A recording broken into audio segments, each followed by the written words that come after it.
This was the only masjid in the city. It's one of the oldest masjids across Canada. It was easy to get to with public transport. It was literally the main mosque. You know, every masjid has its own shabab, the guys of the masjid. I'm proud to say that we have this brotherhood in the masjid. Especially OMA is my home, is where I'm at. Back in the days, you Google mosque in Canada, and this is one of the main ones that pop up, and the image of it, the minaret, the dome, that like you can't miss it. You drive in the area, everybody knows, right? The people in the city just know, oh, that mosque in on Scott.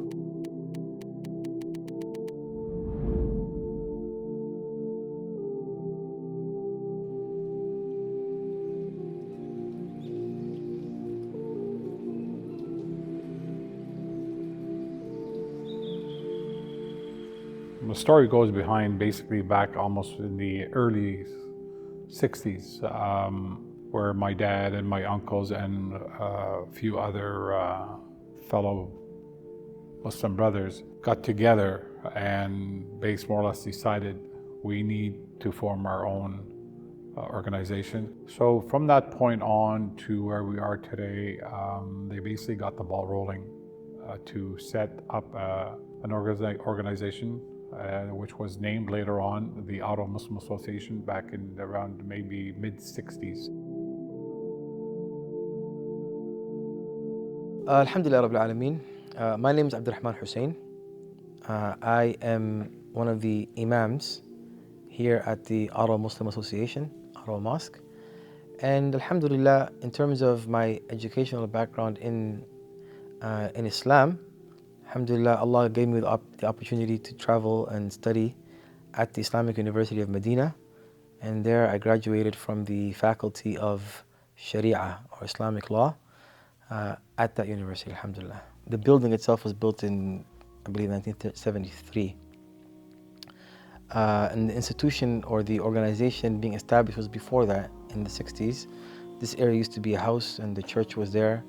And initially when the organization was made, they used to actually pray in the basement of the church, which would later on become the Hall of Peace that you know of now. But at that time it was a church, and the prayers used to actually happen for the families who were here and who started up the organization. So they looked at here, there was two homes on this lot here, and they said, well, why don't we try to buy that property beside the church? And the rest is history. They made an offer, bought the house. They used that house as a masjid. They demolished the homes. But before demolishing the homes, they were having fundraisers. We started raising money. We used to cook food, sell. We made cookbooks. We sold them at bazaars. We used to go to Saint Laurent Shopping Center, Bayshore. Wherever there was a bazaar, we would make ethnic food and sell it and make money. And it was all going into the mosque. Through meetings, fundraising, and tireless effort, a foundation was laid, both spiritually and physically. Eventually, the house was bought off and they began the building of the actual building. And there's actually photographs available of the actual construction, and initially started from the foundations up. And the masjid itself was built, again, based on what I was told, by the elders and the founders in 1973. And it was the first masjid in Ottawa. There was no masjid before this masjid. I mean, growing up, this was the only masjid in the city. And I grew up in the 90s, so this was the only masjid in the city. There were a lot of musallas, but in terms of like the big masjids that we have now, at that time it was only this masjid. In fact, I remember this was the only place that this was the primary masjid that used to do tahajjud, at least in my time, Ramadan. Like Taraweeh, you would have Taraweeh in the musallas. At Ottawa Islamic School at the time, you used to also have Taraweeh and whatnot. But I remember the last 10 days of Ramadan, specifically, it was like everybody was coming out here. So generally Ramadan was a buzz, growing up in this masjid. After the foundation was laid and the first steps to establishing the Ottawa Muslim Association, there came a point where the community was wondering about something important. How would each person be able to reach the only mosque in the city? We all don't have cars back in the day, so nobody had the luxury of driving a car. Everything was by public transport. The the OTC, which is what at that time was called the Auto Transportation Commission. Now with like the way the city is set up with the transportation, and even though for years we had this, this major bus station beside the masjid, now it being like the literal central, point of like the entire transport system in the city, it kind of puts the masjid in a very, very strategic location, right, locally. So, I mean, based on that, it's easy to get to, right? I remember when we were going to university, one of the key advantages of this masjid was the fact that it was easy to get to with public transport. So if a program was happening here, at the masjid, getting from campus, for us was Carlton, to here was easy. Getting from Ottawa U to here is easy. Getting from Algonquin to here is easy. So it's one of those places where, mashallah, it's blessed with a very strategic location in terms of the ability to come to it through public transport. Before that, the community was very small when it first started. We were only about maybe 150, 200 brothers and sisters. And the 8 prayers at the time were held at Vincent Massey Park. When I came here, the Muslims were less than 500, including men, women and children. Most of them were Lebanese, and some Guyanese, some Egyptians, some Pakistanis, very few Indians. I'm from India, very few Indian families. And including men and women and children, as I said, less than 500. To see all these pioneers come and go, and to experience what they've done for our community, and to inherit their way of spreading the word out to our community goes a long way. Myself, when I was the president back in 2008, I went back and I used to talk to the first president, the late Dr. Farid Ahmed, and he would give me ideas or tips on what to do. And with his help, we were able to continue what they had started. There are pictures of the mosque being built, pictures of the mosque before it was built, and we have all this thanks to the pioneers. A couple of brothers, like Farid Ahmed, he had everything. And he was smart enough to put everything in the city archives down in the city. They have all the history. So that's basically a bit of the history of it, and there's more later on as we moved forward into where we are today. Every Muslim in the city of Ottawa at that time prayed in this masjid. Well, there were lots of challenges. Initially, people were resentful, and they didn't like it, and when the mosque was coming up, they started vandalizing. People were slashing tires for people who came to the mosque, for prayer. They would slash their tires. They would throw stones at the windows. So I became the fifth president of the auxiliary in 1977. That is the year the mosque was finished, completed.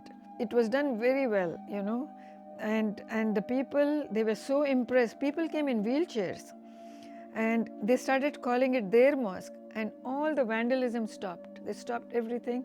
We had no problem after that. That was definitely, it was literally the main mosque, and the name never got off. They never were able to shake off the main mosque name, and that's how you kind of know somebody's been here for a while when they say, "Oh, I'm going to the main mosque." That's because it was the main masjid in the city, wallahi alhamd.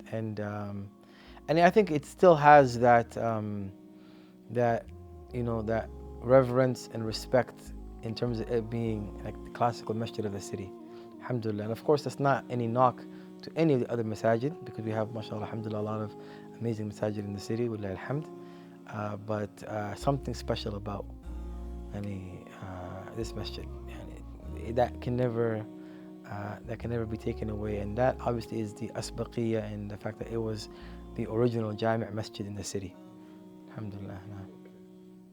As we moved forward to where we are today, the city basically want to tag this building as a heritage site, because they had all this information ahead of time.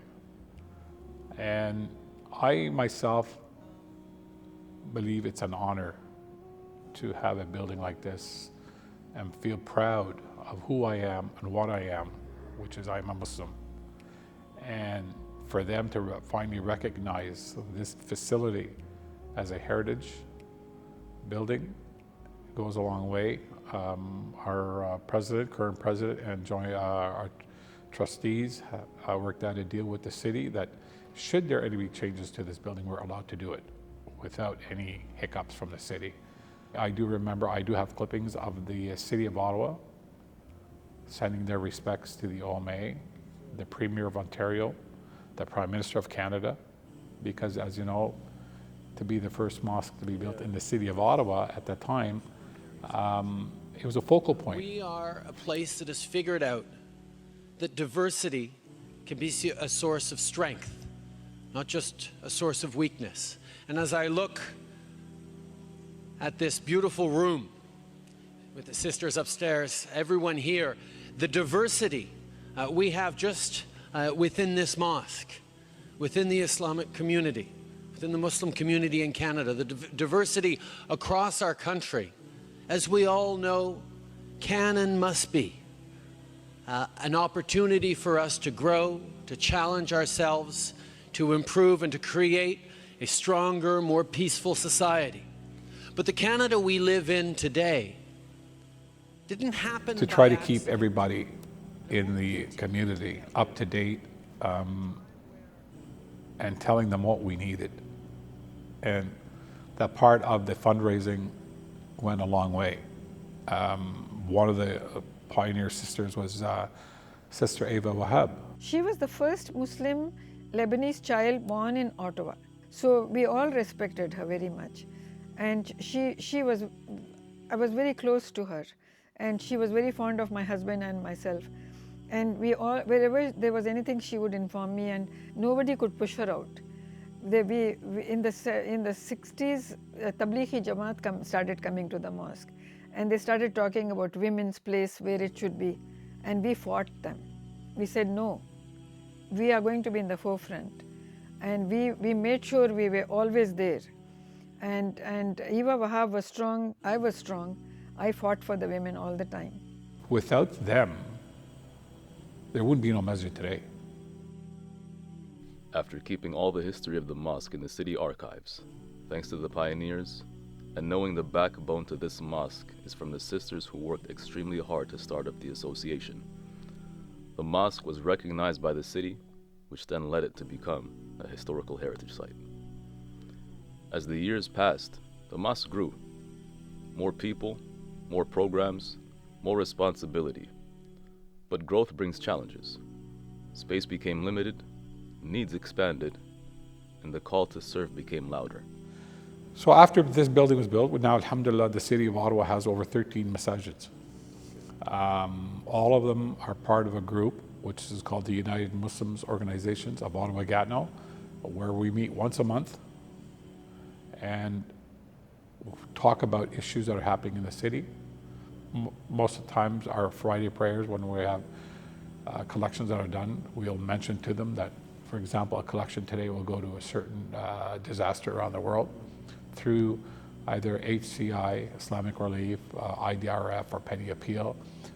Those are the four organizations that the OMA and the rest of the community here in Ottawa uses to get help sent over across to where help is needed in the other parts of the world. That's the hard part. What's harder than that is the upkeep of every masjid in the city. Here at the OMA, our expenses are between $35,000 to $40,000 a month. And we rely on the donations, our Friday collections, to help offset. But alhamdulillah, we also have 3-4 schools here at the masjid. The oldest one being the Sunday school, which is almost 50 years old when it first started, and it's still going strong in the basement every Sunday morning. That was started by Brother Imdad Ikram Khan and has continued on with a new principal. We have another school offsite on a Saturday, Al Qura. The Qur'an programs in the evening, the weekend schools, right? The Sunday school, which has been like that's probably the oldest of all the schools, in the masjid. Let alone, almost every single night we're having classes, in the masjid, whether it's with myself, with Sheikh Abdullahi, with Sheikh Ismail, or we have any guest speakers or any guest imams that come. So there is, like a consistent availability of, lessons and programming happening, right? Special activities, special programs, the wrestling and the martial arts program for the brothers and the sisters, the reverts program, the Qur'an programs for the sisters, only program that they have upstairs, which is a whole variety of those, right? The seniors program, right? There's so many things that are taking place in terms of just programming. The youth Sunday program that's been happening. There's so many other programs, the special summer programs. I mean, we can keep on going, right? And I know, and with saying all that, I know I'm missing some that I haven't even mentioned right now, right? Let alone, that's just programming, let alone like other services, the janazah service, the counseling services, marriage service, people coming for marriage or counseling. I mean, those things are happening as well. So, alhamdulillah, I mean, like I said earlier, not to just simply ignore and not describe it myself when I'm saying, oh, it speaks for itself, right? I'm not trying to be lazy but I'm just, it's literally, it speaks for itself. Yeah. And now, can it be improved? Absolutely. There's always room for improvement. There's always room for, initiating other programs, right? No doubt, right? So I don't think the mindset is one that, oh, we're just content with this and this is the best that's happening and there's no need for improvement. No, absolutely, there's definitely room for improvement. There's definitely other maybe segments of the community that might not necessarily being addressed, or it could be done better. Absolutely, no doubt. So I think it's always, having that mindset is very, very important, or else there's no potential for growth by Allah's permission. With keeping the community busy with programs and also having the generous donations from the people who come here, the mosque started to sustain itself. So, how did the story start from praying in the basement of the church turn itself to what it is now? But just to get back, one thing I may have forgot to mention is the church that we used to pray in back in the 60s is now the property of the OMA. We had the church people come and approach us back in 2016 to see if we'd buy the church. And everything fell through, we bought it. So now it's basically, for me, myself, I've done a full circle to actually pray in it and to have it now part of the OMA property. Goes to show you how the church people had trust and faith in our religion, our people, our pioneers. When I came, the population of Ottawa was less than 300,000. Now we are over 1 million. To be part of this building here, and it's, for me, it's something that I'm continuing the legacy of my pioneers that started it, and I would never let it go. Well, the way you was talking about doing so many things now, the Ottawa Mosque is a vibrant community center right now. That gives me lots of hope. I'm sure you guys are doing a good job. I think we set the tone for people to go forward, and I think they are going forward.